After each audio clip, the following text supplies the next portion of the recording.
Nós estamos hoje estudando o profeta Ageu, né? Que é o primeiro profeta depois do exílio, né? Depois da volta dos 70 anos. Os 9 profetas anteriores são profetas de antes do exílio. Agora nós estamos com o profeta depois do exílio. Mas agora nós estamos usando um hino, né? A Bíblia fala, a nossa lição fala do compromisso do povo da aliança. Por quê? Porque a aliança foi feita com Deus. Então Deus também é um Deus da aliança. É isso que nós vamos ver agora neste hino. E depois logo em seguida nosso presidente estará com a palavra.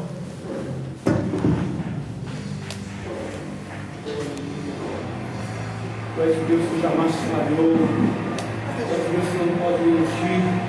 Tu cumpriste as tuas promessas na vida de Abraão, de Isaac, de Jacó.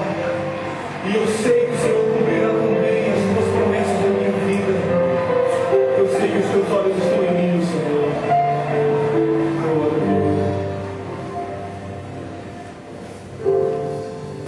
Sei que os teus olhos sempre atentos permanecem.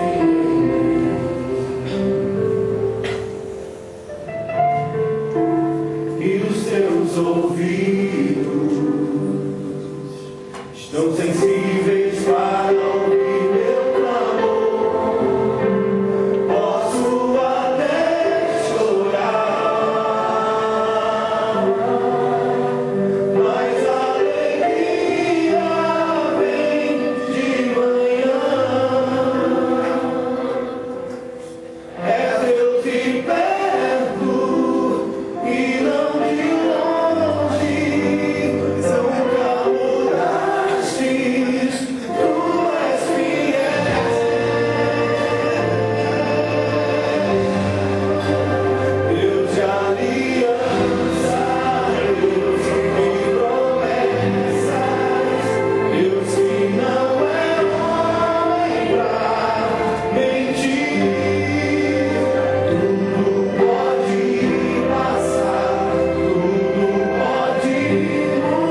Saúdo os irmãos com a paz do Senhor. Amém. Também saúdo os irmãos e amigos do Portal Escola Dominical. E este hino faz nós lembrarmos que nosso Deus é um Deus de alianças. E é um Deus que tem o desejo de fazer aliança com o homem, assim como tinha com o seu povo na época do profeta Ageu. Também em nossos dias ele quer fazer aliança com o seu povo. A primeira aliança que eu fiz na minha vida, né? Carrego ela todo dia na mão, né? É uma aliança que eu fiz mediante o matrimônio. E eu me lembro que pouquíssimo tempo depois eu também fiz uma aliança com Deus, que foi um momento onde eu levantei a minha mão e disse que eu queria alguma mudança, eu queria algo diferente daquilo que eu estava acostumado, eu queria uma vida nova. E nós vamos estudar hoje o livro do profeta Ageu, que relata um momento da história do povo de Deus. Pode pôr o próximo slide, irmão? E é importante a gente meditar um pouquinho antes de como é que estava o povo naquela época, o seu relacionamento com Deus, para que nós possamos entender todo o contexto do livro de Ageu. Nosso professor, o pastor Caramuru, já falou agora há pouco que o Ageu é o primeiro profeta pós-exílio, né? Após a volta do povo para Jerusalém, ele é o primeiro a profetizar. E é interessante, irmãos, também que é a primeira vez que Deus volta a falar com o povo, após o povo ser ali recebido a permissão para voltar para Jerusalém. E a gente medita um pouquinho sobre o que eles passaram naqueles 70 anos. Quando nós estudamos a palavra de Deus, nós vemos que Deus vinha avisando o povo há muito tempo. Deus vinha exortando, dizendo as mudanças que deveriam ser feitas, mas nós sabemos que eles não ouviram, não respeitaram ali o ano sabático, tiveram que ali cumprir aqueles 70 anos, aquilo que eles ainda não haviam cumprido, né, durante os anos anteriores. E é interessante, irmãos, que se nós pararmos um pouquinho para pensar o que o povo deve ter passado ali na Babilônia, não é? Eles não tiveram mais a oportunidade de adorar a Deus. Teve momentos até que sofreram chacotas, né? Ué, mas cadê? Vocês não vão sacrificar para o seu Deus? Cadê as festas, não é? Tantas coisas eles tiveram que ouvir. E isso, irmãos, fez com que ocorresse uma mudança. Nós sabemos que de lá para cá, e mesmo em nossos dias, se os irmãos procurarem um judeu e chamarem um judeu para levantar um tempo aí para algum outro Deus, eu acredito que ele vai falar jamais. Vai virar para o outro lado e vai se distanciar, porque eles deixaram de ser idólatras. Então, com aquele exílio ali na Babilônia, eles mudaram, alguma coisa mudou. Só que também, às vezes, alguma coisa muda para mal também, né?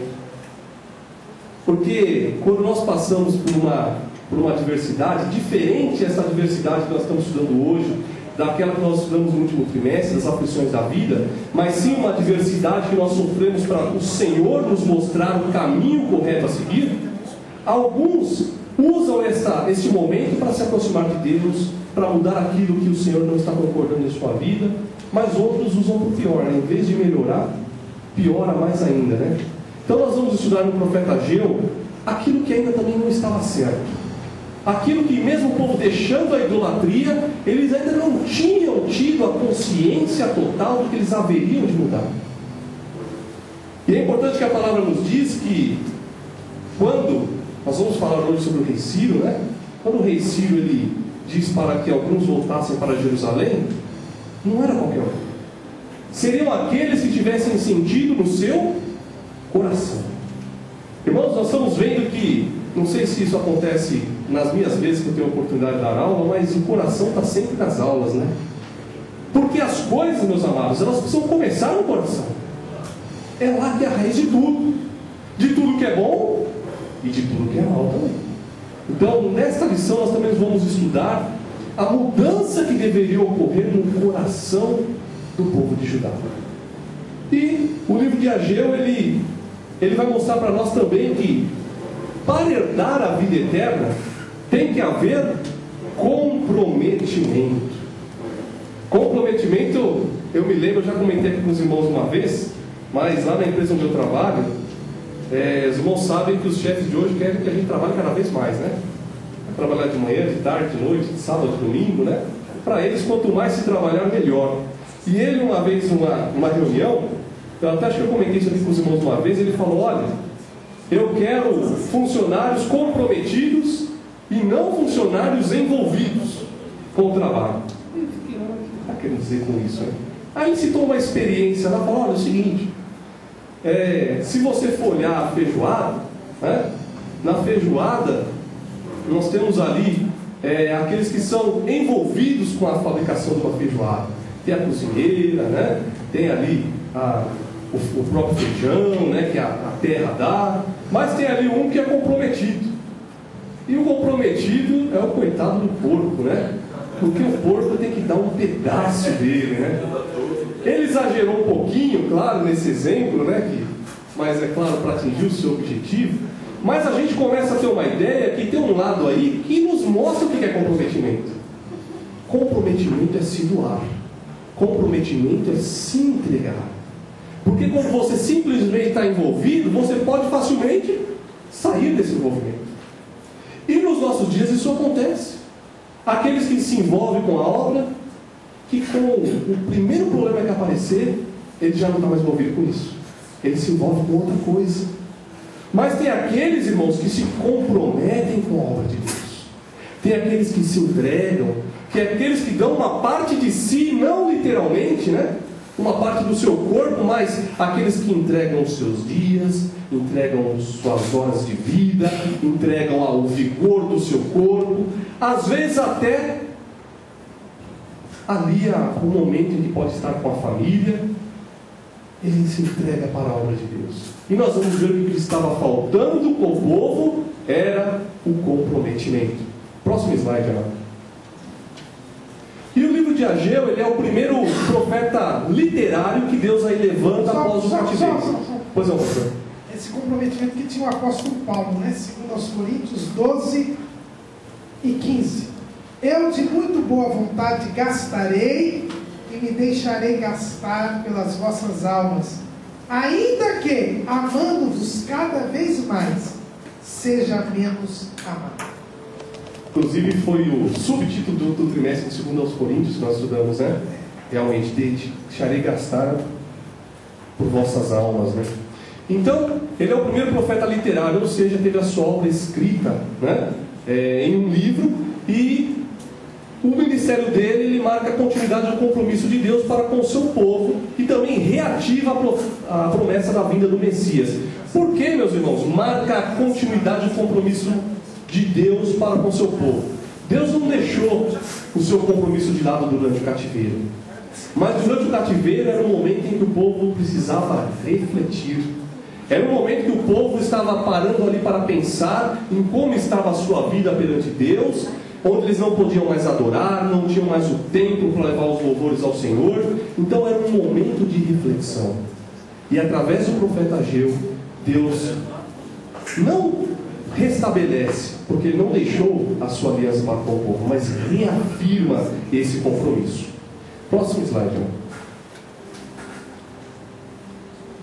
Ageu aí em hebraico quer dizer, a palavra representa a palavra Hagai, que quer dizer festivo ou festividade. Até o pastor colocou no seu esboço, né? Poderia até ser que ele nasceu numa época, né, onde tivesse sendo realizada alguma festividade, né? Mas a gente... Ou então, um dos subsídios que a gente colocou, um dos vídeos que a gente colocou no Facebook e no Twitter, que o pastor Amaury Costa, lá da 8ª Igreja Presbiteriana, ele, aliás, o pastor Itamir Neves, lá da Rádio Transmundial, ele disse assim que poderia ser também por causa da alegria que o povo todo teve na volta do cativeiro. O cativeiro também, é verdade. Que foi a primeira coisa que eles fizeram, né, quando estavam estabelecendo ali a estrutura, foi festejar, né? Mas nós vemos também aqui uma analogia, irmãos, com o propósito da profecia de Ageu.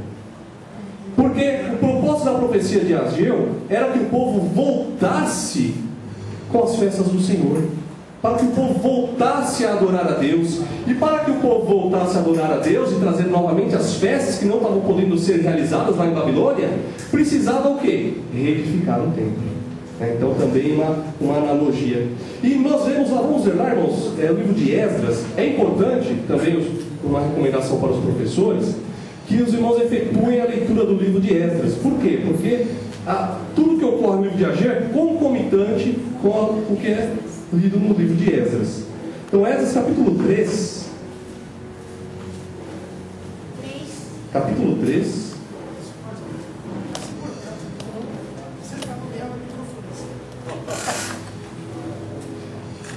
Vamos ler do 4 ao 6.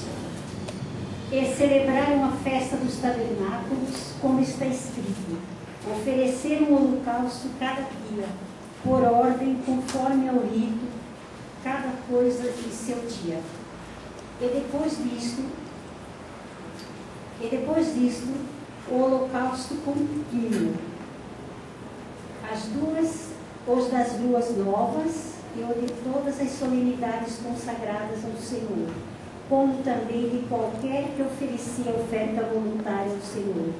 Desde o primeiro dia do 7º mês, começaram a oferecer o holocausto ao Senhor, porém ainda não estavam postos os fundamentos do templo do Senhor. Isso, até aí. Irmão, nós vemos que a primeira coisa que o povo faz ao voltar para Jerusalém é levantar um altar. Eu imagino como eles estavam ali ansiosos durante todo aquele tempo que eles não puderam, realizar ali as festividades para o Senhor. A primeira coisa que eles vão fazer é levantar um altar, e como diz aqui, é o holocausto contínuo das luas novas e todas as solenidades consagradas ao Senhor.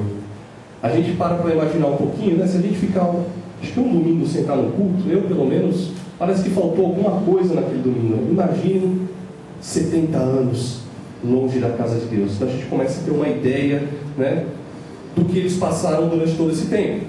E sobre o livro de Ageu, irmãos, o nome Ageu a gente não encontra em muitos livros da Bíblia, somente no livro de Esdras e no próprio livro de Ageu. Então não é um nome comum e nem que aparece em várias outras passagens na Bíblia.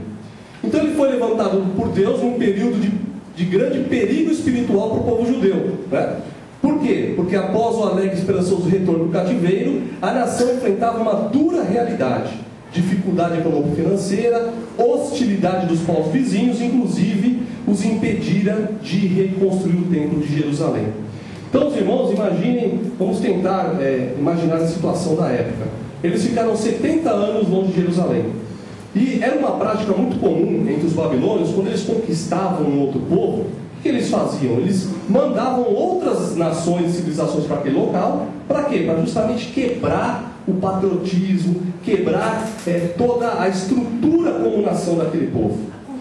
A cultura, Então, irmãos, quando eles voltaram para Jerusalém, estava... Havia um misticismo, Isso, uma mistura de povos, exatamente. Então, quando eles voltaram para Jerusalém, o que eles encontraram lá? Destruição. Então a situação estava difícil. E por essa situação estar difícil, eles precisavam ouvir a voz de Deus. Eles precisavam que Deus falasse com eles para dar uma direção, para dar um ânimo ao povo. Sim, pastor. O senhor comentou que quando o povo era vencido, o vencedor foi um outro povo naquela terra. Isso. Como aconteceu com Samaria. Isso. Mas em Judá. Não em Jerusalém, mas na região, Já era um plano de Deus. Isso, exatamente. E nesse tempo que eles voltam para Jerusalém e estavam ali sem esperança naquilo que eles estavam vendo, porque, irmãos, o que acontece é que eles estavam lá na Babilônia. E apesar de estarem cativos, eles estavam vivendo uma situação, alguns até de um certo conforto, Tanto é que muitos não quiseram voltar. Foram só aqueles que sentiram no coração, como comentei para os irmãos. Então muitos ali na Babilônia começaram a fazer negócios, começaram a prosperar, começaram a comprar suas casas, E passou pela cabeça: eu ir lá para Jerusalém? Está tudo destruído, o que eu vou fazer lá? E ficaram na Babilônia mesmo. Mas aqueles que sentiram no coração o desejo de voltar a adorar a Deus, esses voltaram. E quando voltaram, encontraram aquela situação difícil que estava em Jerusalém. E, irmãos, o contexto da história que eles estavam vivendo desse momento de dificuldade, onde eles chegam ali, levantam o altar e começam a festejar perante o Senhor, né, começam a surgir as dificuldades, que é o que nós vamos também ver ao longo desta aula, né? Então, as dificuldades fazem com que o povo que estava ali iniciando a reconstrução do templo, eles decidem então parar. Eles decidem parar a obra. Porque, irmãos, eles estavam vendo aquela situação com os olhos humanos. Porque os nossos olhos veem a dificuldade que está à nossa frente. Eu estava vindo aqui para a sede do Belenzinho agora há pouco, e estava uma chuva muito forte. Até digo que os irmãos aqui são os guerreiros, viu? Corajosos, porque para enfrentar essa chuva para chegar aqui não foi fácil, né? E aos nossos olhos, a primeira impressão que a gente vê é falar: puxa vida, olha, vai ser difícil. Está começando a alagar aqui, alagar ali. Será que o meu caminho não vai estar alagado? Será que o carro vai parar? Será que o motor vai desligar? Por quê? Porque a visão humana, ela logo que ela vê o empecilho, ela vê a dificuldade e fala: não vou passar. E o povo estava vendo as coisas pela ótica humana. Irmãos, nós vivemos dias difíceis, onde está difícil o homem ver as coisas pelo lado espiritual. Porque se nós vemos tudo pela ótica humana, não conseguimos viver nessa terra. Pela ótica humana, as doenças têm se intensificado. Pela ótica humana, eu posso não chegar aos 70 anos. Pela ótica humana, está difícil conseguir um emprego. Pela ótica humana, está difícil conseguir uma casa. Pela ótica humana, está difícil servir a Deus. Pela ótica humana, está difícil ser professor de escola dominical. Está difícil nos nossos dias ser um professor de escola dominical que ensina a verdadeira e genuína palavra de Deus. Mas pela ótica espiritual, há um maior que está conosco. E eles não estavam entendendo isso. Era essa a situação que Ageu estava encontrando. E depois que vem essas dificuldades, então Deus levanta o profeta Ageu. Isso, irmãos, a obra ficou parada durante 15 anos. Não estamos falando de 15 dias e não estamos falando de 15 meses. São 15 anos em que o povo estava vendo tudo segundo a visão humana. Estavam se esquecendo do Deus que eles serviam. Estavam se esquecendo que foi Deus que tinha mandado que eles fossem até lá.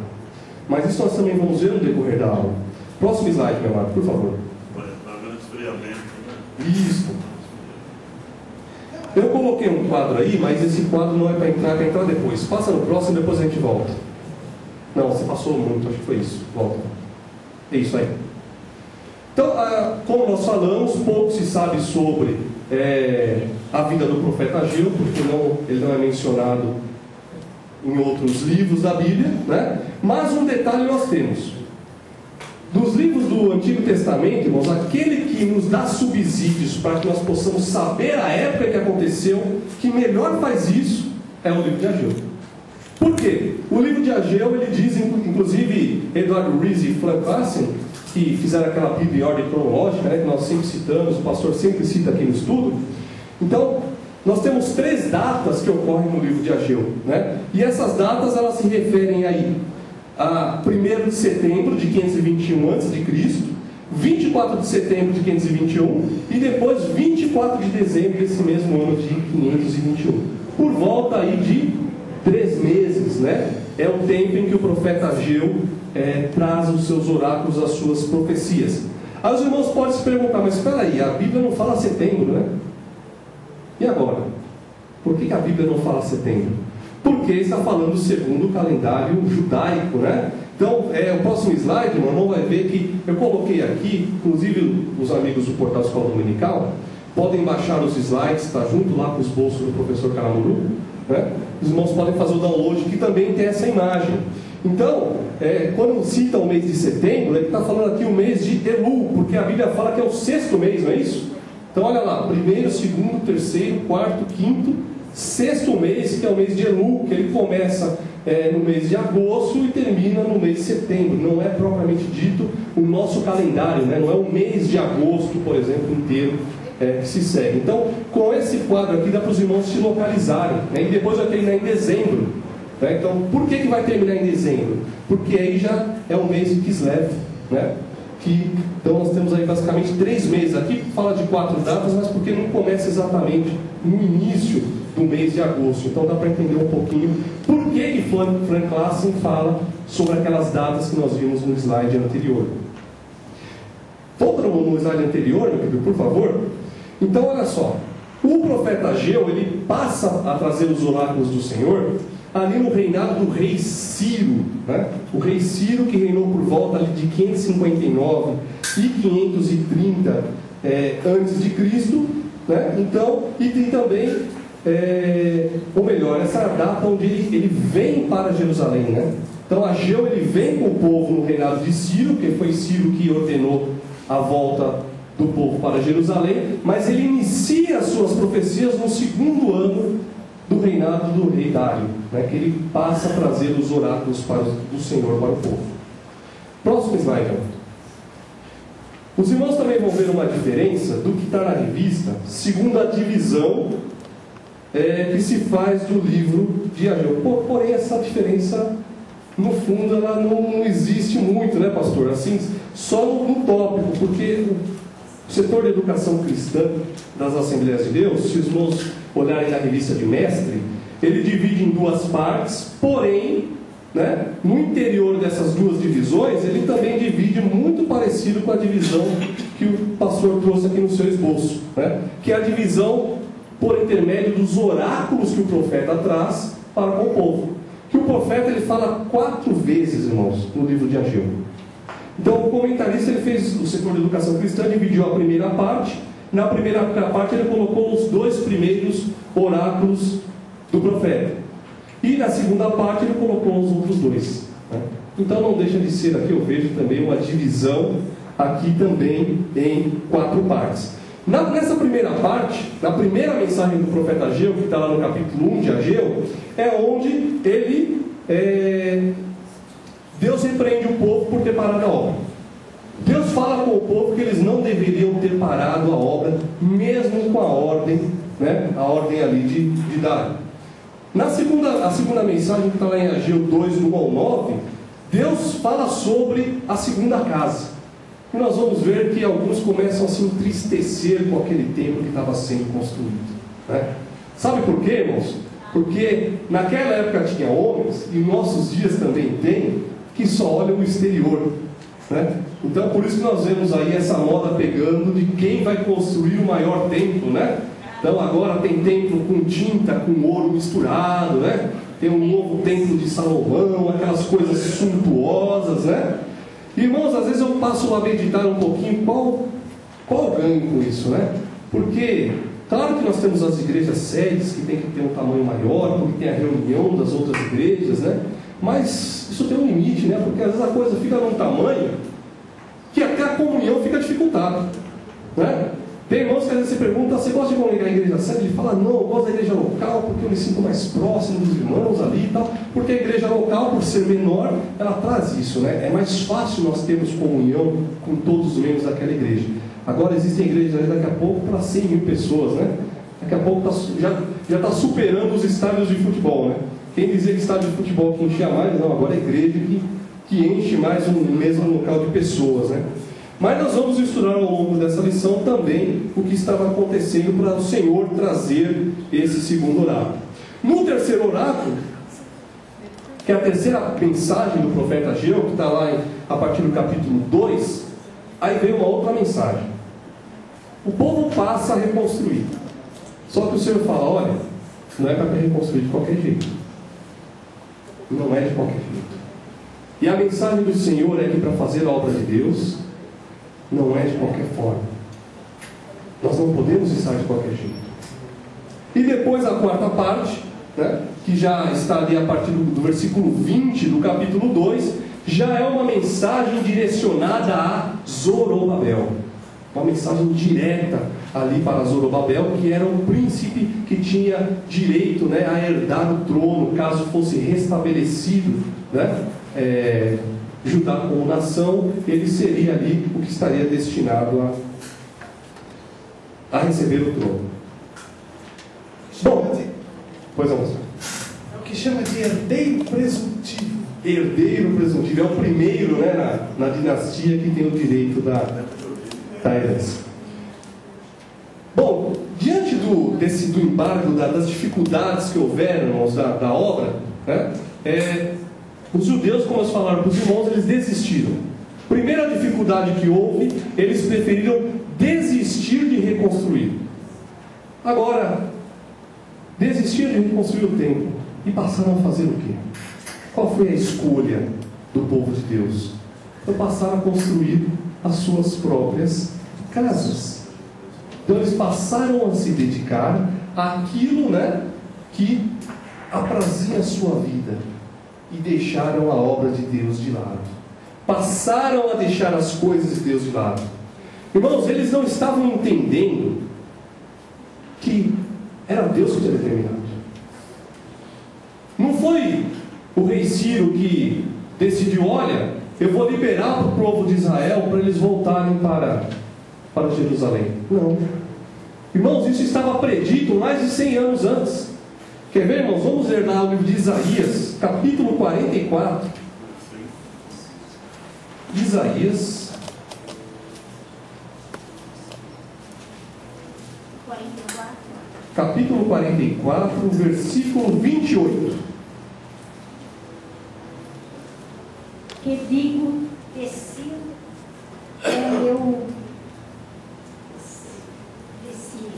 é meu pastor e cumprirá tudo o que me apraz, dizendo também a Jerusalém: tu serás edificada, e ao templo tu serás fundado. Olha só, né? Já havia uma promessa de que Ciro seria levantado para trazer o livramento do povo de Deus.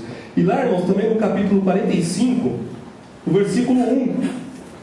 Lê para nós também, irmãos. Assim diz o Senhor ao seu ungido, a Ciro, a quem tomo pela mão direita, para bater as nações diante da sua face e deixar nus os lombos dos reis, para abrir diante dele as portas, as quais não se fecharão. Olha só, por volta de 170 anos antes, Deus já tinha prometido que Ciro ia trazer o livramento para o povo. Meus irmãos, nós começamos a ver como o homem é incrédulo, não é? Pois não, pastor? O Flávio José, historiador judeu, ele diz: quando os rabinos judaicos mostravam essa profecia para o rei Ciro, ele sentiu-se feliz de constar o seu nome na profecia, e ele trabalhou para que a profecia se cumprisse. Exatamente, eu falei sobre isso na leitura diária, pastor, que ele, ao ver isso, não tem, está no livro Flávio José, né? É um livro histórico que conta. Mas, irmãos, vamos lá também na 2 Crônicas, capítulo 2 Crônicas, não, lá no finzinho, 36, 22. Finalzinho, 36, 22. Nós passamos a ver como o ser humano ele é incrédulo, né? Como o ser humano ele tem dificuldade para ver as coisas de Deus, né? 36, 22. Porém, no primeiro ano de Ciro, rei da Pérsia, para que se cumprisse a palavra do Senhor pela boca de Jeremias, despertou o Senhor o espírito de Ciro, rei da Pérsia, o qual fez passar pregão por todo o reino, como também por escrito, dizendo: assim diz Ciro, rei da Pérsia. Só até aí, mas só até aí tá bom. Nós vemos aí que Deus inquietou Ciro. Deus inquietou Ciro para que libertasse o povo, para que o povo pudesse reconstruir o templo. Mas o povo passou a não pensar nisso. Eles deixaram de entender que aquilo ali era uma obra que Deus tinha determinado. E estavam vendo segundo a sua ótica. Então, diante dessas dificuldades, irmãos, diante do embargo da obra, eles passaram então a desistir de reconstruir o templo, que eu falei para os irmãos. Próximo slide, querido.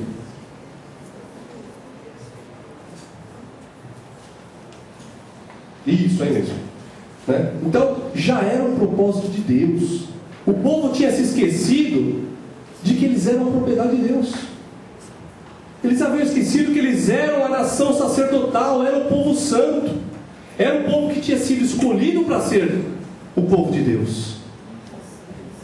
Agora, para que isso se permanecesse, eles deviam também permanecer como o povo de Deus. Toda aliança, meus amados, ela não consegue se completar se não for dos dois lados, né? Então Deus se prontificou e fez uma aliança com o povo, mas o povo também deveria ratificar a aliança com Deus através da sua vida. Eles deviam viver uma vida de santificação, uma vida de santidade ao seu Deus. E chegaram à conclusão de que, olha, veio o primeiro empecilho. O que aconteceu? Eles passaram ali, né, a reedificar o templo, a fazer a estrutura básica, os alicerces, e logo chegou, isso está lá no livro de Esdras, e logo chegou ali os povos vizinhos, né, e vieram falar com eles. Vamos ver lá, irmãos, Esdras, capítulo 2.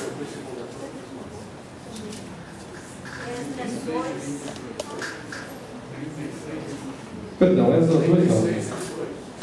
Esdras, capítulo 4. Vamos ler o 1, 2 e 3. Ouvindo, pois, os adversários de Judá e Benjamim, que os que voltaram do cativeiro edificavam o templo ao Senhor Deus de Israel, chegaram-se a Zorobabel e aos chefes dos pais e disseram-lhes: deixai-nos edificar convosco, porque como vós estaremos o nosso Deus, como também já lhe sacrificamos desde os dias de Esar-Adom, rei da Síria, que nos fez subir aqui. Porém Zorobabel, Jesua e os outros chefes dos pais de Israel lhes disseram: não convém que nós e vós edifiquemos casa a nosso Deus, mas nós sozinhos edificaremos ao Senhor Deus de Israel, como nos ordenou o rei Ciro, rei da Pérsia. Olha só, os povos vizinhos vieram até Jerusalém e falaram: olha, nos mandaram vir para cá, né? Nos mandaram ficar por aqui, né? Então nós queremos também ajudar, queremos trabalhar na reedificação do templo, né? Queremos ajudar na reconstrução, né? Só que eles não eram o povo escolhido por Deus.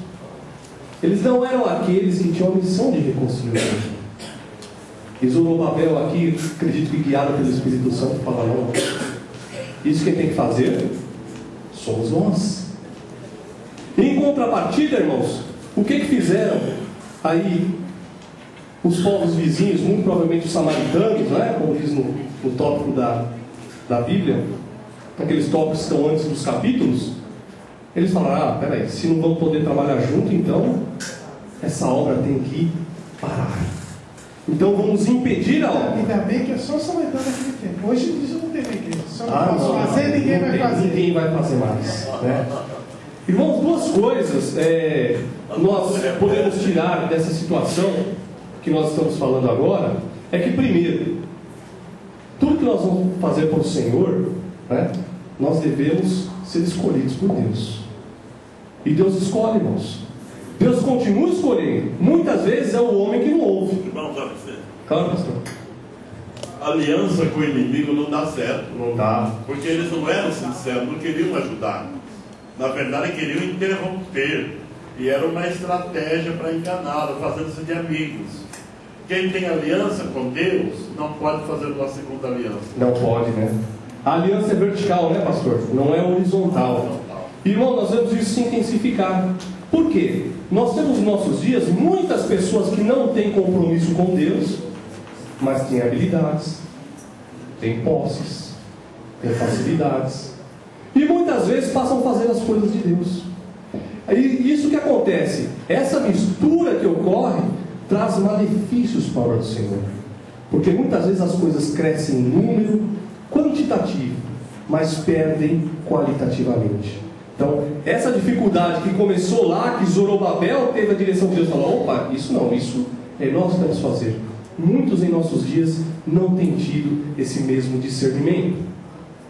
Então o povo, em meio à dificuldade, fala: estão querendo proibir a gente de fazer a obra.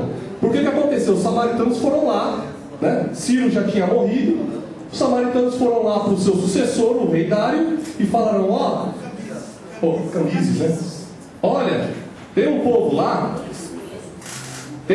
lá em Jerusalém que está reconstruindo o templo. E esse povo não é um povo bom, não. Esse povo é um povo que se revoltou lá atrás contra os reis. Não é um povo que é muito de obedecer, né? É um povo que tem o Deus deles lá, né?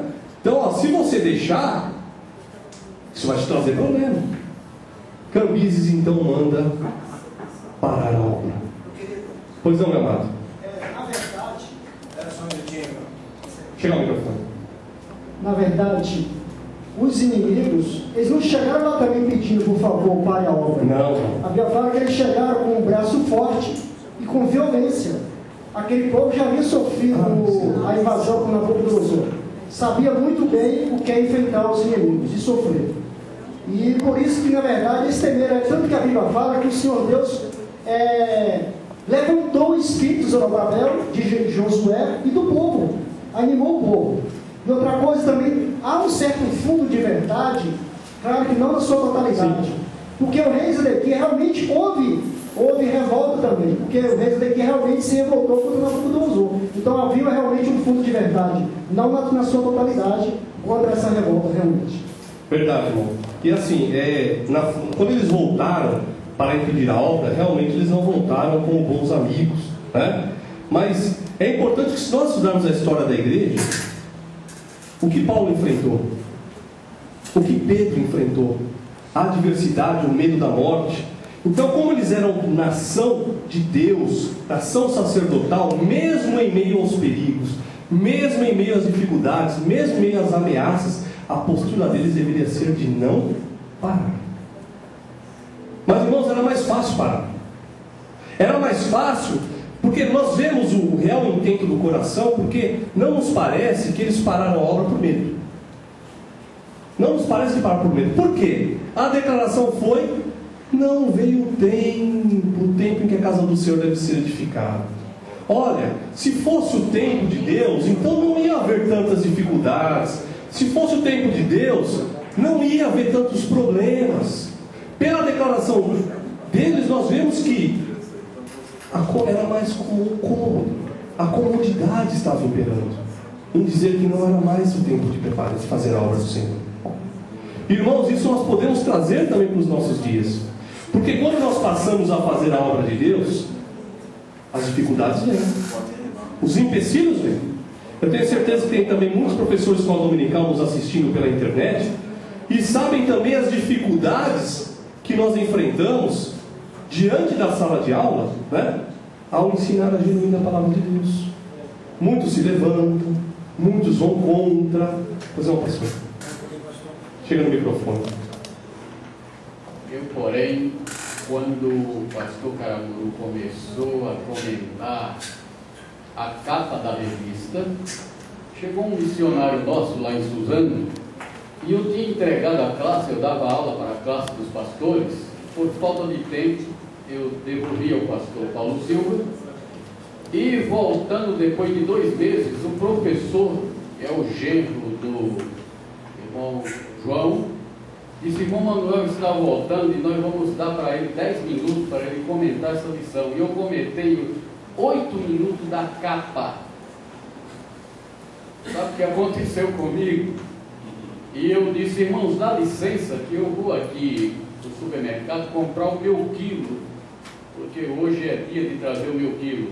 Quando eu estava descendo lá fora, um presbítero falou para o meu pastor Paulo Silva que eu atrapalhei a aula dos irmãos. E o pastor Paulo Silva, que é o meu pastor, eu a amo, disse: irmão Manuel, o senhor está saindo por quê? Eu digo: pastor, eu vou comprar o quilo ali. E ele disse: quer dizer que o senhor, no domingo passado, atrapalhou a aula dos irmãos agora e está saindo da aula? Eu digo: ô pastor, depois nós vamos conversar sobre esse assunto. E aquilo foi muito difícil, aquilo foi como se caísse uma carreta sobre mim. Eu fui comprar o quilo ali, orando a Deus, o coração querendo sair pela boca. Meu Deus, o que foi que eu fiz errado na classe? E quando eu voltei, eu chamei o pastor, mas o pastor Mas 2 pastores, eu digo, pastor, quero conversar com o senhor. Em que eu atrapalhei e contei para ele o que eu fiz na classe. Disse, irmão Manuel, me contaram, meu pastor, pelo amor de Deus, quando alguém me contar essas coisas, primeiro o senhor vem a pessoa, antes de chegar diante das pessoas, de obreiros, e falar isso que o senhor falou para mim. Ele disse, eu retiro as palavras, o senhor me perdoa, está perdoado. Mas, irmão, quando nossa atitude é seguir a vontade de Deus, o nome dele é glorificado, né? Em todas as dificuldades, em tudo que nós enfrentamos para fazer a obra de Deus, se nós persistimos no caminho, fazendo aquilo que Deus quer que nós façamos, o seu nome é glorificado. E, irmãos, tinha um detalhe nisso também, até complementando o que o nosso irmão falou, como nós vemos o intuito que estava no povo. Eles disseram que não é tempo, e passaram a fazer o quê? A edificar as suas casas, né? Então, não tinha tempo para a obra de Deus, mas tinha tempo lá para estudar, tinha tempo para comprar as casas, para embelezar as casas. E o professor tomou um pouco de cuidado amanhã, porque eu já ouvi isso na escola dominical, viu, irmãos? Que crente não deve estudar, né? Que crente não deve estudar, que é Deus que vai cuidar do sustento dele, que estudar não precisa. Eu já ouvi isso. Então tomem um pouquinho de cuidado com essa parte da aula aqui, né? Porque para desempenhar muitas profissões hoje, temos que estudar, senão não sei o que fazer naquela profissão, né? Então o estudo faz parte. Agora, o detalhe, irmãos, é o seguinte: quando nós fazemos certas escolhas na vida, o reino de Deus não pode ficar em segundo lugar, né? Eu lembro que, vejam só, eu até comentei com o pastor, até falei com os irmãos, né? Eu tentei aí um trabalho de sábado, né? Dando aula de sábado, né? E eu nunca tinha feito isso, de dar aula de sábado, né? O dia inteiro, depois de trabalhar a semana, né? E, irmãos, foi duro, foi difícil, né? Eu não vi a hora de terminar aquele curso, porque trabalhar de sábado depois da semana inteira não foi fácil. O que acontecia no sábado à noite? Oh, meu Deus, eu acho que eu vou ligar para o Alan, eu vou ver se o Alan vai lá para o Belém, porque eu estou cansado. No domingo de manhã, o que acontecia? Não vou na escola dominical hoje não, porque eu preciso descansar. Mas sabe o que Deus falou comigo, irmãos? Você não escolheu dar aula de sábado? Então agora você tem que dar, mas tem que fazer a obra também. Você vai ter que fazer as duas, né? E acabou no sábado passado, né? Então, irmãos, a gente tem que deixar claro isso na escola dominical, que há tempo que nós temos que estudar, há tempo que nós temos que comprar nossa casa, tudo é o tempo, mas tudo isso, a obra de Deus tem que estar junto. Não tem como eu ligar e desligar, falar assim, olha, é tempo de eu fazer a obra de Deus? Não, deixa eu parar um pouquinho a obra de Deus, porque é o tempo de eu cuidar das minhas coisas. Não. Tem que ser tudo equilibrado, mas a obra de Deus não pode ficar em segundo plano, em momento nenhum nas nossas vidas. Pois não, Marcos. Então, irmão Roberto, explicar para essas pessoas que ignoram o estudo, que quem estuda sempre vai mais longe. Tem que perceber isso. E muitas vezes o estudo é usado na obra de Deus, né? Como nós estamos transmitindo aqui, né? Se alguns de nós não estudassem som, né, irmão Rogério? Não tem jeito. Inclusive, o estudo, ele, em primeiro lugar, irmãos, é para a obra de Deus. Aquilo que nós conseguimos na nossa vida é para a obra do Senhor, né? E nós acabamos o quê? Usufruindo, né? Quando Deus distribui os seus dons, né? Alguns Ele dá dons de ensinar, né? E muitos usam esse dom de ensinar o quê? No trabalho e assim mais. Eu também coloco em um desses, né? Deus me ajudou a que eu conseguisse estudar no passado e hoje eu trabalho ensinando também, né? Então, o pastor pediu a palavra. Passa para ele, depois, irmão. Quando eu estava estudando teologia, eu comecei a estudar, eu fui convidado para pregar numa igreja, inclusive da Assembleia de Deus. E lá, quando eu cheguei, tinha um outro pregador. E eu fui convidado para pregar e chegar lá tinha um outro pregador. A pessoa que me convidou não me deu satisfação, e o pregador que estava pregando no meu lugar, ele gritou em alta voz e bom som, batia no púlpito e disse: irmãos, cuidado com a teologia. A teologia não é de Deus. E tem mais uma coisa: cuidado que a letra mata. A letra mata. Você não precisa estudar teologia. Eu vi, e ele ensinou para todo mundo, falando sobre aquilo. E no final, no término do culto, Eu chamei ele à parte por questão de ética. Eu chamei ele à parte. Eu falei, pastor, o senhor que falou em alta voz e bom som, que não deve estudar teologia, que a letra mata. Qual é a letra que mata? O senhor sabe? Ele disse, eu não sei, mas algumas pessoas dizem que a letra mata. Eu falei, alguma pessoa diz ou o senhor não sabe? Qual delas, né? Eu falei para ele assim, olha irmão, a letra que mata, eu vou ensinar para o senhor aqui, para o senhor aprender, mas o senhor precisa fazer teologia. A letra que mata é a letra da lei. A lei mandava matar. Mas teologia não mata ninguém. O senhor deve estudar para aprender e saber, para conhecer mais a palavra de Deus. Então, esses absurdos a gente tem que ouvir. Mas faz parte do professor de escola dominical, realmente, né? Ensinar de uma maneira que não fique esse tipo de... Irmã, queria falar? A sabedoria de Provérbios diz que não desprezeis o conhecimento. Eu acho que quando alguém induz um crente a não estudar, ele está totalmente contra a palavra de Deus. É falta de conhecimento, né? Eu vou contar uma passagem que aconteceu comigo aqui na igreja. Você está indo todos os sábados na aula de teologia? Eu falei, estou assim. Mas eu acho que cansa muito. Você vai no círculo de oração de quarta-feira. Vai também, vai na escola dominical domingo. Olha, aqui para crescer tem que ser 10, 15 anos. Não adianta você estudar tanto. Aí eu disse, entre Maria e Marta, eu quero ficar com a melhor parte. Há muitos preços que nós pagamos, né? Então, irmãos... Professor, pois não. Claro, professor. Se fosse para não estudar, não estava escrito na Bíblia, persiste em ler. Persiste em ler, né? Então, por que estava acontecendo isso? Lá em Ageu, o Senhor fala porque os judeus não estavam aplicando seus corações nos caminhos do Senhor. O que quer dizer isso, irmãos? Eles não tinham amor pelas coisas de Deus. Eles estavam deixando de lado. O projeto tinha que começar pelo coração. E às vezes a gente começa a se perguntar, né? Se nós para fazermos a obra do Senhor, temos que ter amor pelas coisas do Senhor, então nós temos que ter amor pela palavra, nós temos que ter amor pelo pecador que se arrepende, nós temos que ter amor pelo ensino da palavra de Deus. É isso que deve imperar no coração do crente. Porque se o crente ele tem amor pela palavra, o que ele vai fazer? Ele se dedica pela palavra. Se ele tem amor quando o pecador se arrepende, ele vai fazer o quê? Ele vai trabalhar para que mais pecadores se arrependam. Amém. Se ele tem amor pelo ensino, ele vai pensar como que eu vou na escola dominical para ajudar. Porque, irmãos, tem gente na escola dominical não para ajudar, para tumultuar.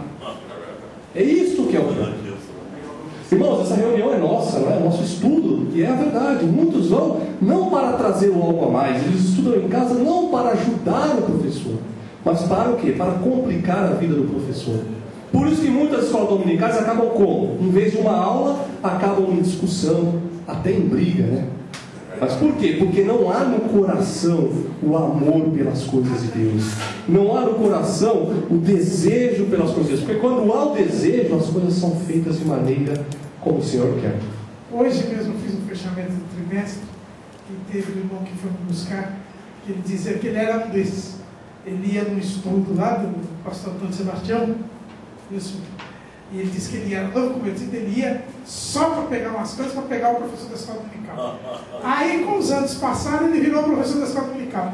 Aí, na classe dele, todo mundo fazia isso. Um dia ele foi reclamar com Deus, o senhor falou, não, você só foi colhendo o que você plantou. Eu fiz um curso, irmãos, uma vez, lá para o meu trabalho, e era um curso para instrutor, né, para poder dar ensino na empresa. E o instrutor, que veio um instrutor lá dos Estados Unidos, ele falou assim, você tem que tomar cuidado com o sniper. Ele dá o nome de sniper. Sniper é um franco atirador, né? Por que eles chamam de sniper? É aquele que ele faz a pergunta, ele já sabe a resposta, mas ele quer ver o que você vai falar para te complicar naquela situação, né? Então, existem muitos snipers também nas escolas dominicais que não estão indo com o intuito de ajudar, de contribuir, de também aprender, né? Não faz a pergunta para aprender. Não faz, é verdade, né?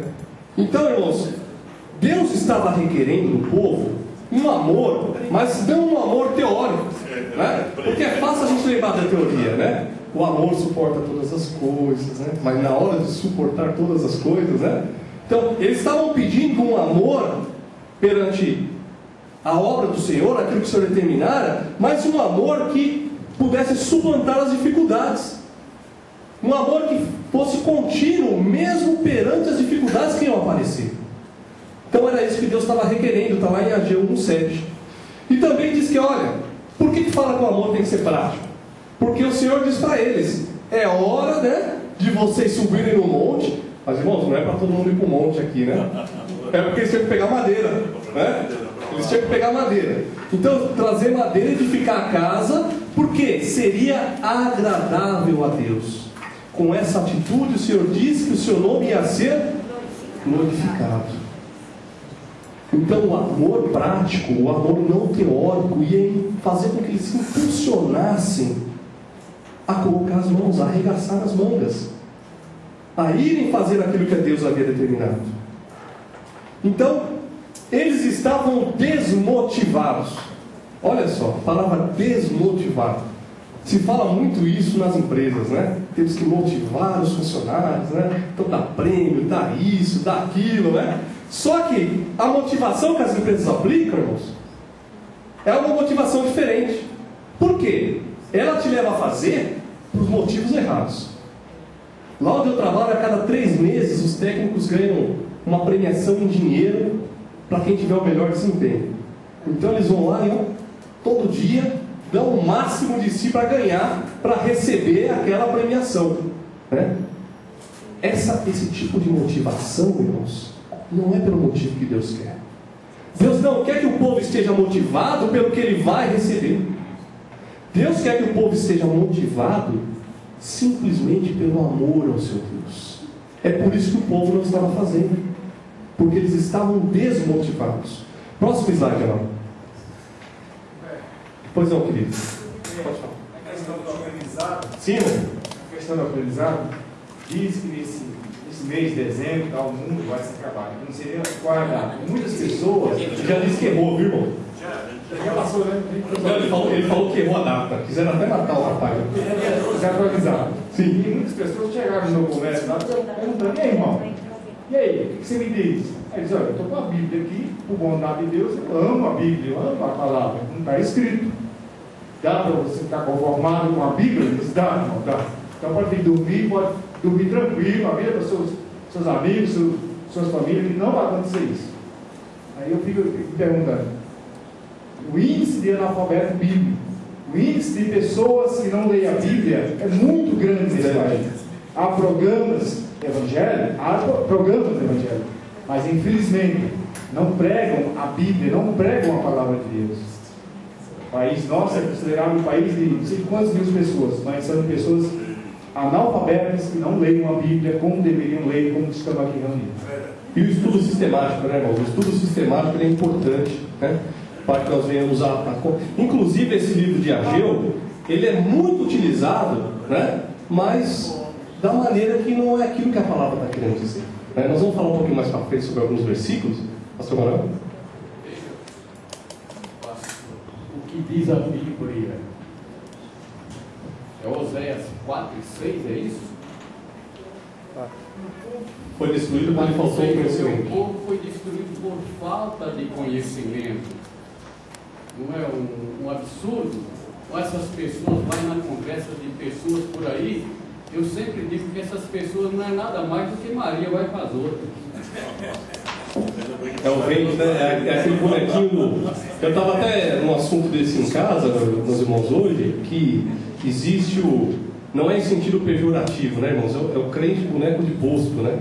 Que o vento bate para um lado, ele vira. O vento bate para o outro, ele vira. É porque não tem a firmeza doutrinária, né? Mas vamos ler, irmãos, Ageu 1:12. Ageu 1:12. Ageu 1:12. Isso. Então Zorobabel, filho de Selaquiel, e Josué, filho de Josadaque, sumo sacerdote, e todo o restante do povo obedeceram à voz do Senhor seu Deus e às palavras do profeta Ageu, assim como o Senhor seu Deus o enviara E temeu o povo diante do Senhor. O povo ouviu, o povo temeu, o povo passou a guardar aquilo no coração. E quando o povo passou a guardar aquelas mensagens no coração, e o Senhor viu que eles estavam mudando a sua condição, o que o Senhor diz? Versículo 13, vou letrar, irmãos, rapidinho. Então Ageu, o embaixador do Senhor, falou ao povo conforme a mensagem do Senhor, dizendo: eu sou convosco, diz o Senhor. Só um minutinho, irmão. Irmãos, quando nós temos os motivos certos, quando nós guardamos no nosso coração e Deus vê a nossa real intenção, Ele reafirma conosco que Ele está conosco naquilo que nós vamos enfrentar. Por isso que não importa as dificuldades que nós vamos enfrentar na obra de Deus, não importa o quão grande pareça a parede, os nossos motivos são certos, aquilo brota do nosso coração, então nós podemos ter a certeza que Deus está trabalhando conosco. O irmão Suzano aqui está perguntando quanto tempo a obra ficou parada? Por volta de 15 anos. 15 anos aproximadamente. Alguns falam 16, mas por volta aí de 15 anos. Amém? Então, próximo slide, querido. Por favor. Diante da garantia, o que eles passaram a fazer? Né? Aí, guiados por Zorobabel. Iniciaram a reconstrução do templo. Retomaram. No 24º dia do 6º mês, no 2º ano do rei Dário, né? Ou seja, 24 dias depois da profecia dada por Ageu, eles passaram lá novamente iniciar a reconstrução do templo. Irmãos, é importante que eles iniciaram a reconstrução, mas os empecilhos não iam parar por aí, né? Porque quando algo é o objetivo do Senhor, o inimigo de nossas almas está do lado contrário, né? Ele quer impedir que aquilo aconteça. Próximo slide, irmão. Deus já afirmou que estava com eles. E quando Deus está conosco, irmãos, nós podemos ter a certeza que Ele vai suprir todas as necessidades e vai ajudar em tudo que seja necessário. Deus também passou a ver, né, que o povo estava começando a ter um problema durante a construção. Eles reiniciaram a construção, mas alguma coisa ainda não estava certa. E o Senhor traz ali, 26 dias depois do reinício, uma nova mensagem. O que o Senhor diz? Olha, diz que conhece o coração do povo. O Deus diz que conhecia o coração dos judeus e queria tirar tudo aquilo que pudesse impedir. O povo passou a ter o desejo de fazer a obra do Senhor. Parece que ainda tinha alguma coisinha ali que podia impedir que aquela obra se completasse. Havia ali uma falta de convicção ainda. Ainda havia uma falta de firmeza. O pastor até comenta na sua pré-aula que ainda havia uma dubiedade de coração. O coração ainda estava titubeando um pouco. Irmãos, para Deus operar, tem que ter união. Irmãos, eu estava lembrando hoje, quando eu estava terminando de meditar nessa aula, quanta dificuldade nós já tivemos para essa aula para transmitir ao vivo. Olha, irmãos, se a gente começar a contar só essa semana o que já aconteceu, e são coisas inexplicáveis. Site que sai fora do ar. Isso porque, irmãos, nós contratamos o melhor serviço que tem na internet, e por um preço elevado. Para quê? Para ter segurança. Mas às vezes, de repente, o inimigo opera e o negócio some. Você entra em contato com o pessoal da técnica, não, mas voltou, não sabemos o que aconteceu. Se nós aqui não estivermos unidos, não tem como enfrentarmos a dificuldade. Se nós não tivermos com um único pensamento, com um único intuito, não tem como a obra de Deus ir para frente dessa forma. Pois não, pastor? Por isso que é necessário que haja a convicção e a união de corações. Eu acredito piamente que esse trabalho feito aqui, ele tem um valor muito grande, porque há muitos professores que têm dificuldade às vezes de dar aula, com algumas explicações, algum termo técnico, alguma questão de data e outras coisas mais. E as nossas aulas aqui, graças a Deus, têm sido muito boas. Eu creio que tem elevado bastante o padrão de ensino de muitas igrejas, de professores que nos acompanham. Deus tem usado mesmo esse trabalho. E se Deus usa, não estranhemos que o diabo não fica de braço cruzado. Tem que parar, né? Verdade, pastor. E nós estamos até agradecendo os comentários dos irmãos lá no YouTube também, né? Muitos comentários aí agradecendo a aula, né? Irmãos, as dificuldades surgem de todos os lados, mas para enfrentar as dificuldades, precisamos estar com Deus e em união. Tem que haver a união. Próximo slide, para nós. Mas qual é esse sentimento dúbio que estava havendo no coração dos judeus, né? O Senhor diz que, olha, embora, o que começou a surgir? Eles passaram a ver a construção do templo. Só que esse templo, irmãos, ele era muito menor do que o templo de Salomão. Ele era muito mais modesto. Ele era muito mais simples. Então ainda haviam aqueles que tinham visto o templo de Salomão. O que eles passaram a pensar em seus corações? Ah, mas, puxa vida, estamos construindo esse templo tão pequenininho, mas nós temos um templo tão lindo. E começaram inclusive a passar aquilo adiante. Os mais jovens, a Bíblia fala que uns choravam e os outros riam. Choravam aqueles que estavam lembrando, os saudosistas que estavam lembrando do antigo templo. E estavam alegres os novos, porque eles não tiveram oportunidade ainda de adorar a Deus. E estavam fazendo uma casa para o Senhor. E Deus não estava se agradando daquilo. O saudosismo, irmãos, ele pode virar um empecilho. Se nós passarmos a meditar assim, olha, no tempo dos pais da igreja havia tão menos pecado, as roupas eram tão mais comportadas, né? Havia isso, havia aquilo outro, e ficarmos nisso, e se lamentando, e chorando. Daqui a pouco estamos passando para o próximo, ó a igreja hoje. Os tempos estão difíceis, mas a igreja hoje, comparada com o do passado, não está tão, e vai jogando para baixo. Ele se esquece que isso estava predito na Bíblia, que no final dos tempos o amor de muitos ia esfriar. Não está, irmãos? E se isso é cumprimento da palavra de Deus. Então a gente pode olhar para o passado, né, para fazer as coisas certas, sim, mas não ficar vivendo o passado, porque nós estamos até uma lição, né? O que você plantou lá atrás já foi, não dá para você colher mais. Eu posso usar o passado para ver o que eu vou fazer hoje. Se lá no passado havia mais dedicação, opa, então irmão Humberto, vou me dedicar mais, eu vou adorar mais a Deus. Eram santos lá 100 anos atrás, então irmão Humberto, vou me santificar mais ainda. O problema que acontece é que não olha para o eu. Irmão Humberto, o eu nunca entra nessa história. Pois não. Quando eu aceitei Jesus em 52, eu escutava falar os pastores antigos que eram homens de Deus, não os atuais. E olha só, se não fossem nossos dias, não poderíamos estar transmitindo as aulas pela internet. Tantas coisas boas que tem em nossos dias. Então, quem faz o dia de hoje somos nós. São as decisões que nós tomamos, né? Então, tomar um pouquinho cuidado com o saudosismo. Por quê? Eles estavam ali olhando só para as aparências. Só para a aparência. Só para a imagem do templo. Eles pararam até alguns de olhar que Deus estava dando novamente a oportunidade de adorar.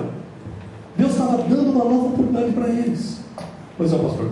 Inclusive na nossa classe, um presbítero falou sobre tudo isso. E Deus operava de maneira maravilhosa nos seus tempos. Eu tomei a palavra e disse que Deus usava ele de maneira maravilhosa. E eu perguntei para ele, por que Deus não está lhe usando hoje? E por que o senhor não está fazendo o que fazia ontem? Deus mudou na sua vida? Então, meus amados, tem que haver cuidado com o saudosismo. Bem rapidinho, viu, irmãos? Olha, eu vou precisar diminuir as intervenções. Eclesiastes 7:10 diz: nunca diga, porque foram os dias do passado melhor do que estes, porque não é sábio fazer esta pergunta. Exatamente, nós vamos ler agora esse versículo, ainda bem que a irmã já leu. Por quê? Se eu ficar só olhando para o passado, eu esqueço o presente e deixo de cuidar do futuro. Então, é bom nós vermos os acertos para continuarmos acertando, mas não ficarmos lá atrás. Também, o Senhor ali, ele estava reativando a promessa da reconstrução que estaria com o povo e que ia cumprir os compromissos assumidos com o povo lá no Monte Sinai. A aliança, Deus iria cumprir a aliança, né? E também fala que eles não iam precisar temer, né? Fala que os céus, a terra, o mar, a terra seca, Ele faria tremer as nações. E também diz que viria o desejado das nações. Vamos falar um pouquinho sobre esse desejado das nações daqui a pouco, né? E que aquela casa ali ia ser cheia de glória. Eles não estavam entendendo o que Deus tinha preparado lá na frente, porque eles estavam vivendo por vista, eles estavam olhando só a imagem. Por isso que eu falei com os irmãos, né? Muitos templos suntuosos, não é? Mas o objetivo que tem que estar é o que Deus quer cumprir naquele lugar. Irmãos, eles estavam daquela forma porque eles não entendiam que seria naquele templo que Jesus iria vir. Porque o templo para os judeus, irmãos, é o quê? É o lugar da presença de Deus, é o lugar da Shekinah. Só que aquela segunda casa não seria só a presença do Espírito de Deus, mas sim o próprio Deus estaria ali. Por isso que o Senhor está falando que a glória daquela segunda casa seria muito maior que a primeira. Eles nem imaginavam que o Messias ia estar lá pregando, falando da palavra de Deus, iniciando o seu ministério. Por isso que o Senhor diz aí que a glória dessa segunda casa seria maior do que a primeira. Próximo slide. Eu coloquei aqui algumas imagens, também está lá nos slides. Com a permissão do pastor, eu não falei para ele, mas eu coloquei umas imagens nos slides dele, né? Mas para a gente ter uma ideia dessas diferenças, né? Então, aqui, irmãos, nós estamos tendo uma imagem para a gente entender a suntuosidade do templo de Salomão, né? A grandiosidade do templo de Salomão. Se o irmão passa para o próximo, irmão, por favor. Essa daqui, pessoal, é uma representação, irmãos, do templo que estava sendo construído em Jerusalém, o templo de Zorobabel. Então nós vemos que as dimensões são menores, é mais simples, né? A gente vê a parte do tanque, né? Então ele era menos suntuoso. E, inclusive vai acontecer, muito provavelmente algumas escolas dominicais amanhã, que até o pastor comenta também no seu esboço, que alguns acham que Jesus foi apresentado no terceiro templo, né? Que não, mas não, é no segundo templo. Aquele segundo templo, ele foi o quê? Reformado ali por Herodes. Inclusive está na próxima imagem, é uma imagem que dá para a gente ver muito bem, porque o que aconteceu? O rei Herodes, o que ele fez? A região aqui, ó, do santuário e do Santo dos Santos, ele elevou a altura de 15 pisos, ele elevou o piso. Para quê? Para que a área do santo, do lugar santíssimo, ficasse na mesma dimensão, somente essa área, do templo de Salomão. Né? Então o povo até gostou da obra que ele estava fazendo, né? Estava melhorando o templo, né? Então, Herodes ele fez o que? Uma reforma, né? Mas é o mesmo templo construído por Zorobabel, mas houve uma reforma nas instalações. Mas nós vemos aqui também que dá para ver bem que ele é bem menor, né, do que o templo de Salomão. Por isso que alguns, né, dos saudosistas estavam chorando, imaginando a glória do primeiro templo, né, em vista desse templo mais simples. Irmão, sim, pastor. Desse templo, quando os discípulos disseram, Senhor, olha como ficou lindo o nosso templo. Não vai sobrar. Parece que eu vejo ele fazendo assim, que não vale nada. Não vai ficar uma pedra em cima da outra. Uma pedra sobre a... Tem que ver a motivação também, né? Herodes, ele reformou o templo para agradar os judeus, a questão política. Fazer o, né? Fazer o social, né? Como se... Ainda bem que era só naquele... Não tem mais social hoje. Não. Irmãos, uma coisa que a gente precisa também tomar, sempre quando nós estudamos o Antigo Testamento, nós aprendemos muito sobre o que o Senhor quer do seu povo, nós conhecemos o caráter de Deus, nós conhecemos o agir de Deus, mas não é tudo que nós podemos pegar e aplicar diretamente para a nossa vida de hoje, né? Senão daqui a pouco amanhã na escola dominical está muita gente idolatrando o templo, né? Batendo nas paredes, né? Levar um pedacinho para casa, né? Eles estavam sobre a antiga aliança. Hoje nós vivemos uma nova aliança, onde o Senhor habita onde? Em nós. É a casa de Deus, continua sendo a casa de Deus, né? Mas como o pastor disse, é esse templo agora que nós temos que cuidar, porque nós vamos ver daqui a pouco que Deus não quer habitar em qualquer lugar não, e feito de qualquer jeito. Então, essa aplicação prática é importante a gente mencionar amanhã na escola dominical, para que os alunos venham a entender. Então, olha só, Deus queria, nessa segunda mensagem, acabar com a dubiedade aí, né, de sentimentos do povo, né? Então ele precisava trazer essa mensagem para o povo, né? E depois dessa mensagem, os samaritanos, o que eles fizeram? Foram até Jerusalém. Mas por que vocês estão reconstruindo? Por que vocês recomeçaram? Então Zorobabel traz uma resposta e diz: olha, nós recomeçamos porque essa é a obra do Senhor e o rei Ciro que nos deu ordem. E o inimigo, ele não fica parado, né, irmãos? Quando ele quer defindar o propósito de Deus, ele não mede esforços. O que eles fizeram? Eles passaram, né, a ir lá para o rei e dizer: olha, eles recomeçaram a obra, né? Eles falaram 15 anos depois, atrasado, né? Porque quando a primeira vez eles foram, eles deviam ter falado a mesma coisa. Mesma coisa, né? Mas era melhor. Porque o sentimento estava diferente, né, pastor? É importante a gente ver a mudança, né? Como eles aceitaram a profecia de Deus. Eles mudaram. Falaram: olha, o Senhor mandou, ordem de Ciro. O que os samaritanos fizeram? Foram até o rei, né? Foram apelar para o rei Dário primeiro aqui, dizendo, trazendo toda a história. Olha, eles recomeçaram a obra lá, e ainda dizendo que foi Ciro que determinou. Como Deus opera, né, irmãos? Lá em Gênesis 50, 20 nós vemos isso, né? Deus faz a maldição virar bênção, né? Então o rei falou: eles estão dizendo que foi Ciro que mandou? Então vamos dar uma olhada, né? Vamos ver se Ciro mandou mesmo? Então mandou consultarem, né, todos os arquivos lá do palácio. Então peraí, tem uma ordem de Ciro também. Tem uma ordem de Ciro aqui. E Ciro ainda disse que tinha que haver provisões para eles construírem o templo. Ó, como vocês estão trazendo provisões para nós de lá, vocês vão agora vocês sustentarem a reconstrução do templo. É isso que acontece, meus amados, quando nós agimos segundo a vontade de Deus. É isso quando nós somos corajosos, quando nós mantemos a nossa firmeza, né? Lá eu até dei uma olhada no dicionário, né? Medo é ausência de coragem. Então inicialmente o povo tinha medo, mas agora pela palavra o povo estava com coragem. E é isso que nós devemos ter em tudo que nós fazemos na obra de Deus. Devemos ter coragem. Se foi Deus que mandou fazer, porque Ele está conosco, Ele vai cuidar de tudo da forma certa para que tudo se concretize como Ele quer na sua vontade. E eles estavam motivados, né? Então aí vem a ordem do rei para que eles cooperassem com tudo que fosse necessário para que a obra fosse terminada.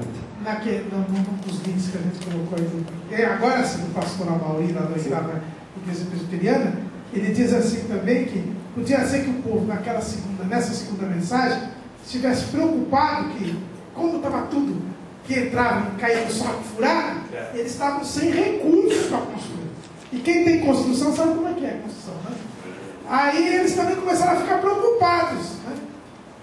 Mas aí Deus não só resolveu o problema dos recursos. Dos recursos, né? Nós vamos falar também um pouquinho daqui a pouco dessa parte dos recursos, que Deus traz uma outra mensagem, né? Próximo slide, olha. Aqui mesmo. Lembra que eu comentei com os irmãos que essa passagem, a vinda do desejado de todas as nações, que está lá em Ageu, também é muito discutida, porque muitos ligam essa passagem com a vinda do Messias, né?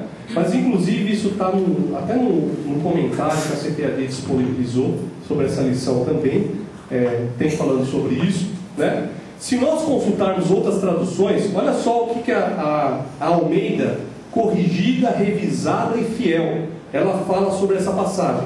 Em vez de usar esse termo, vinda do desejado de todas as nações, ela diz assim, ó: e virão coisas preciosas de todas as nações. Também a Nova Versão Internacional, que o pastor também colocou no esboço, fala assim: farei tremer todas as nações e trarão para cá os seus tesouros. Então, ao que parece indicar, essa passagem nesse momento não fala sobre a vinda do Messias, mas sim que lá no tempo de Herodes, porque o que acontecia? O povo estava vendo que estava muito simples o templo, né? Estava muito simples o templo, porque tinha muito ouro, né? Tinha muita prata, estava um templo muito simples. Mas Deus avisa: fiquem tranquilos que vão vir as riquezas de todas as nações. E Herodes, na sua reforma, faz isso, né? Além de reformar o templo, como o Império Romano estava dominando todos os povos daquela época, ele manda vir riquezas de todos os povos para o templo. Claro, como o pastor falou, com outros objetivos, né? Mas ele pode saber que ele estava cumprindo ali uma profecia que o Senhor tinha dado no passado. né? Próximo slide, meu amado. Agora nós vamos ver sobre a terceira mensagem do profeta. Olha só. O povo já estava construindo o templo, né? Deus já tinha ali falado sobre aquela dubiedade de sentimentos, né? Então agora traz uma nova mensagem dizendo o seguinte, segundo Eduardo Luiz, ali no dia 24 de dezembro, né? Deus, Ele queria que não houvesse apenas formalidade. O Senhor dizia que, olha, para ter relacionamento comigo, o povo tinha que se comprometer e ter um comportamento diferente do comportamento diante do cativeiro. O Senhor não queria mais um comportamento, não queria mais que o povo vivesse de uma maneira superficial. Talvez se nós traçarmos nos nossos dias seria viver o que prega, né? Então o Senhor queria que o povo adorasse em espírito e em verdade, para que não viesse mais entrar no caminho que eles tinham entrado lá no passado. Próximo slide, amado. Então era necessário que, além de reconstruir fisicamente o templo, teria que haver também uma reconstrução espiritual. O povo teria que se santificar. Então o profeta traz uma mensagem dizendo, olha, e pergunta, né? Se eu pegar algo puro e tocar algo impuro, aquele algo que é impuro vai se tornar puro? O povo disse, não. E se eu fizer o contrário? E se eu pegar algo que é impuro e tocar algo que é imundo, e tocar algo puro, o que vai acontecer com o que era puro? Ah, vai se tornar imundo. É isso que eu não quero. Eu não quero que vocês venham me adorar estando impuros. Eu não quero que vocês venham para a pureza da minha casa não estando purificados. Eles tinham que se santificar. Tinha que haver uma mudança de conceito, uma mudança interna. Então, para fazer a obra de Deus, eles precisavam ter o quê? Santidade. Eles tinham que se santificar. Eles tinham que haver uma mudança na vida e na atitude do povo. Mas em nossos dias não precisa, né? Será que precisa, irmãos? De santidade para fazer a obra de Deus? Ou é só disposição? Ou é só habilidade? É preciso santidade. Deus continua a exigir em nossos dias. Nós já comentamos aqui que a santidade é diferença de ausência de pecado, né? Porque se pecamos, nos arrependemos e somos purificados pelo sangue de Cristo e nos tornamos santos. Então, isso é uma aplicação direta para os nossos dias. Aí sim, que para hoje fazermos a obra de Deus, nós temos que nos santificar. A Bíblia diz que aquele que é santo, santifique-se mais ainda. Irmãos, isso na nossa vida secular. Imagina na obra de Deus. Por isso que é inadmissível, irmãos, que percamos o controle na obra de Deus. É inadmissível que sejamos ignorantes. É inadmissível que tratemos mal o nosso próximo. É inadmissível que não respeitemos a casa de Deus. É inadmissível que mintamos para nosso irmão. É inadmissível que defraudemos ao nosso irmão. Deus não admite isso. Embora os liberais, né, dizem, não, Deus é bom, Deus vai entender, Deus vai relevar. Eu acho que não é isso que nós estamos estudando aqui hoje. Porque Deus, Ele é um Deus justo. Ele nos dá a oportunidade de nós aprendamos e entendamos o que está errado e venhamos a mudar a nossa situação.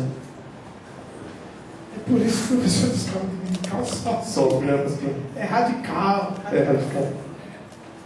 E Deus ainda diz, olha, outra situação que vai acontecer na escola dominical amanhã. Porque o povo estava tendo problema na parte da prosperidade material. Era como um saco furado, né? Então o povo plantava e não crescia. Plantava 20, só tirava 10. Eles estavam tendo problemas para o próprio sustento. E Deus diz, olha, vocês estão tendo esses problemas porque vocês não se consertaram ainda. Que vocês não estão vivendo uma vida santa. Que vocês não estão buscando a minha face como se deve.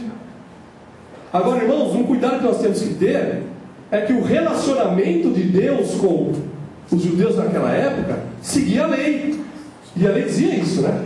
A lei dizia que a prosperidade financeira, a prosperidade do dia a dia do povo estava diretamente ligada com eles obedecerem à lei de Deus. Só que eles viviam na época da lei. Deus pode fazer isso hoje? Pode, mas não é uma regra. É isso que a teologia da prosperidade diz. Que olha, se você faz o que Deus manda, Ele é obrigado a te dar o que você quer. Não é isso. Tomemos cuidado com a aplicação direta dessa situação que estava acontecendo. Nós hoje vivemos mediante a graça de Deus. O prêmio que o Senhor nos dá hoje, Ele pode nos abençoar também materialmente, financeiramente, mas o prêmio que nós temos é a garantia da salvação, é a garantia da vida eterna, é o compromisso que Ele fez, que um dia o Senhor iria raiar das nuvens e buscar a sua igreja. É essa graça, essa oportunidade que nós temos nos nossos dias de hoje. Próximo slide, amado. A gente já está chegando no finzinho. Nós vamos dar a oportunidade do nosso irmão contar o seu testemunho.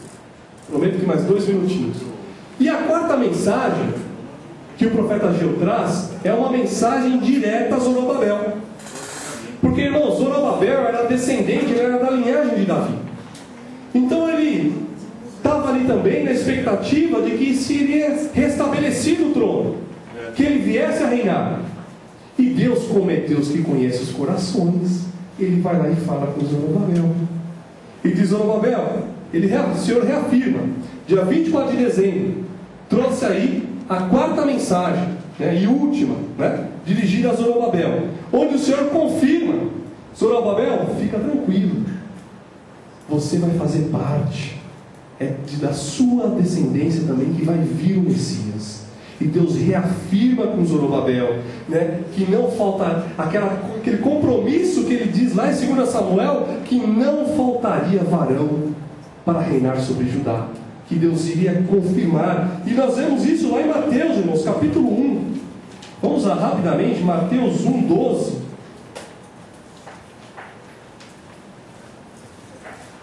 Mateus 1:12.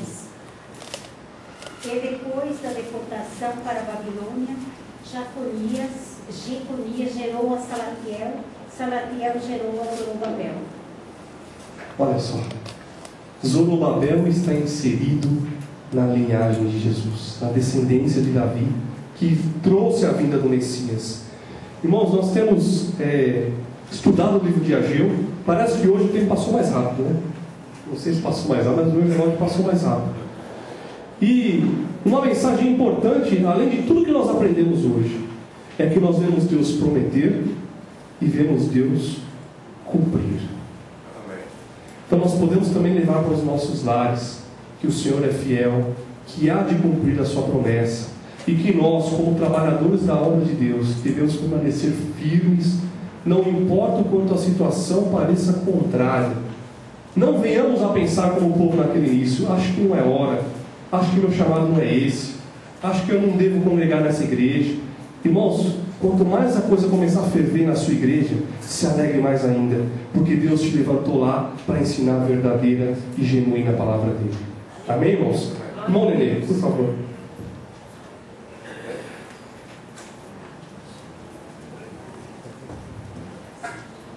Quero saudar os irmãos na paz do Senhor. É rapidinho, viu, irmãos? Porque eu quero só explicar como Ageu foi muito importante na minha vida. Rapidinho, só para os irmãos entenderem, que eu vou contar um resumo do testemunho meu. Eu era um comerciante muito bem sucedido e eu comecei a perder as minhas coisas e me levaram para a Assembleia de Deus do Belém. E quando eu cheguei na Assembleia, eu pensei que rapidinho ia resolver todos os meus problemas. E pelo contrário, cada vez ia piorando mais. Aí, como todas as pessoas que devem, não dormem, eu, sem dormir à noite, eu acordei de madrugada, liguei a televisão, e a televisão tinha um pastor falando assim: aonde você está, a oração é muito fraca. Vem para nós aqui que a oração aqui é forte. Aí, como a gente não tinha muito entendimento, e eu falei, irmão, de fato é verdade, eu estou na Assembleia de Deus, a oração é fraca, então vou para essa oração forte. E fui para a oração forte. E nessa oração forte, os anos foram passando, fui piorando muito mais aos meus problemas. E nessa oração forte, fui lá, eu cheguei, estava devendo uns 200 mil na época, isso já faz 7 anos atrás, eu também não sei como é que eu fiz a dívida. E um dia eu, desesperadamente, clamando ao Senhor, na minha casa, eu ajoelhei chorando, fiquei mais de meia hora chorando, e falei, Senhor, fala comigo, porque eu não aguento mais. Aí, por isso que eu quero dizer que Ageu foi muito importante na minha vida. Quando eu abri a Bíblia, caiu em Ageu 1, que até foi lido hoje aqui, né? Tu fosse procurar muito e achasse o pouco, e o pouco ainda você colocou um saquinho calfrado, aí daí eu assoprei, volta para minha casa, que a minha casa está vazia. Mas foi Deus falando dentro do meu coração. Então eu voltei para a Assembleia de Deus, pedi perdão, e depois de um pouco tempo, irmãos, eu não sei como é que eu fiz a dívida. Eu estava devendo já uns 400 mil reais, mas em pouco tempo, eu não sei, Deus me ajudou, me deu estratégia, eu paguei todas as minhas contas, hoje eu não devo nada a ninguém. Então eu quero dizer que a palavra de Deus foi ontem, é hoje e é eternamente. Porque tem muita gente que fala aí que os profetas foi no tempo antigo. Não foi não, que para mim não foi no tempo antigo. Eu entendi muito bem o que a Ageu estava dizendo, e Deus falou dentro do meu coração, porque não adianta a gente ficar correndo, onde Deus colocou nós temos que ficar. E graças a Deus eu voltei, estou na Assembleia de Deus, não devo mais nada a ninguém, a única coisa que eu devo é o amor dos irmãos, e eu espero que os irmãos continuem orando por mim, que eu tenho muita dificuldade, eu tenho muitos problemas, como todo mundo tem, e o meu talvez é um pouco maior do que os irmãos, então eu preciso das orações dos irmãos, tá bom? Eu quero agradecer essa oportunidade em nome de Jesus. Seu nome, para a gente orar.